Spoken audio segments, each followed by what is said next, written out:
chập năm sọt họ chỉ còn là cái dương đô IC đi vì về cái hai cái bên nào ta ăn miếng phơi chanh sẽ vào đây để sao về phơi một CPU ăn miếng phơi một CPU để trộn đồ xe đi sân bay đồ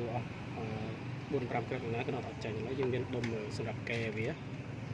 đom sập kè rồi phơi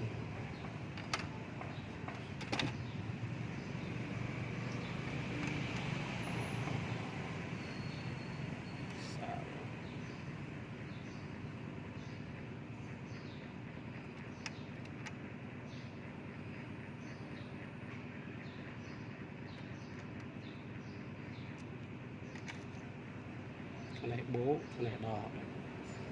cái này chèn chành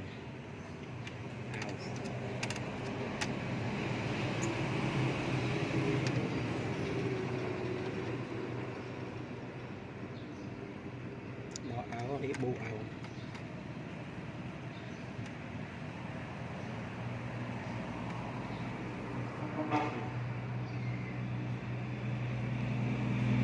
xe hòm đấy nhiều điều mà to hàng bù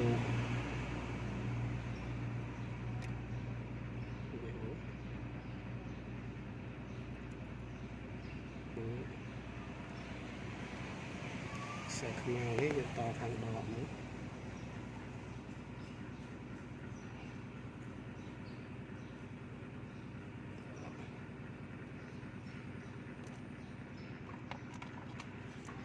khiêu đấy to thằng chịu chành nữa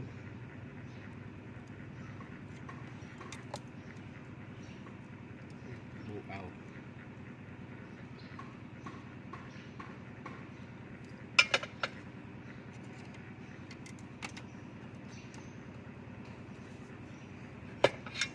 đó đến to chôn mắt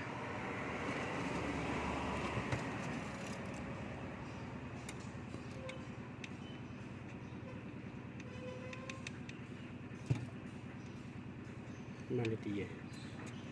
chơi pin là pin chơi phải vào thôi đang dùng tới chứ gần tiền các bạn để tỷ dùng bộ nó chừng vô cái lên đi các bạn to cái lên đi các bạn cái gì tôi biết dùng to bị đuôi này tới xin rồi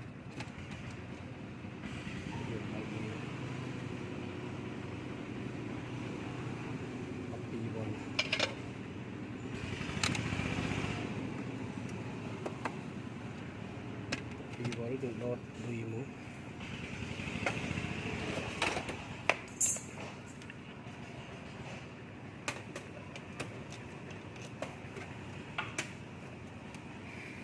đuôi trong nó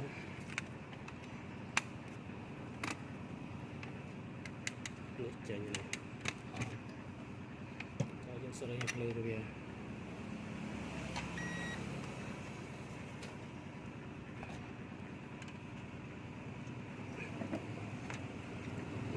lên nữa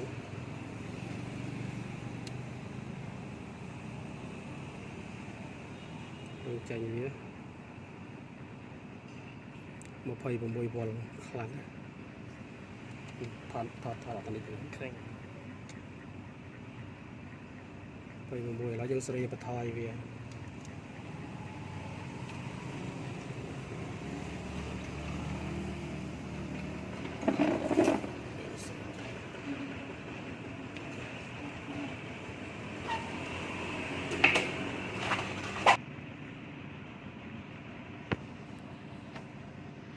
phẩy một mùi thom pé dân bật thoi về nữa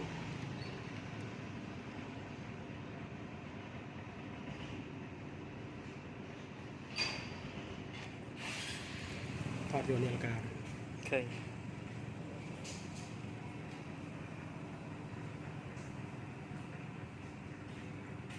vô đập bùm bay chụp bay chụp đập bùm buồn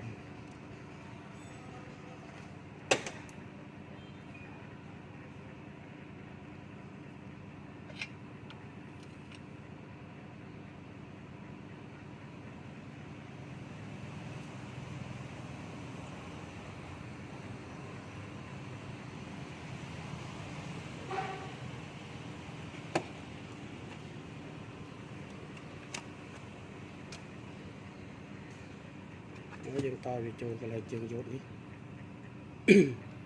តកន្លែងនេះក៏បានតមួយផ្នែកសេវានេះតែម្ដងក៏បានហើយយើងតចូលកន្លែងយត់នេះស្រួលប៉ុន្មាននាទី 5 19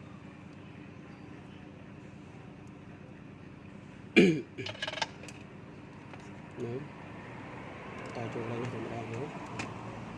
và cái euro cao tiền của bật vì cao tiền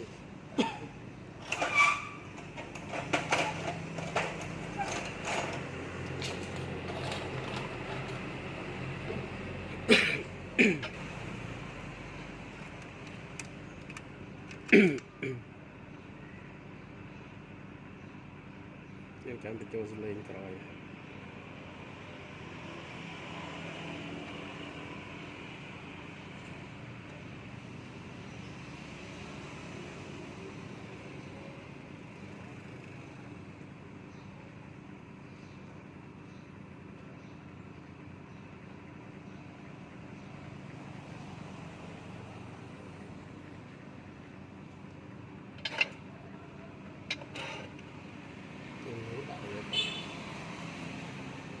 lọc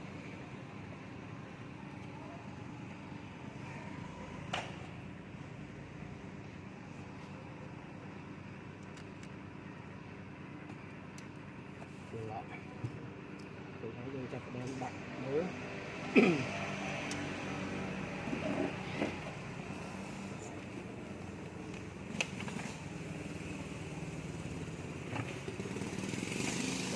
cho nó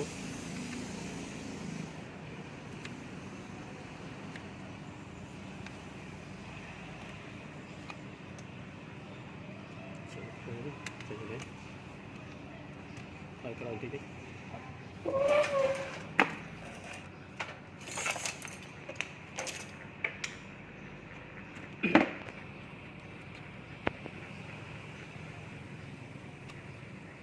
แต่ระบบเป็นนะยื่นตั้งแต่แมนตี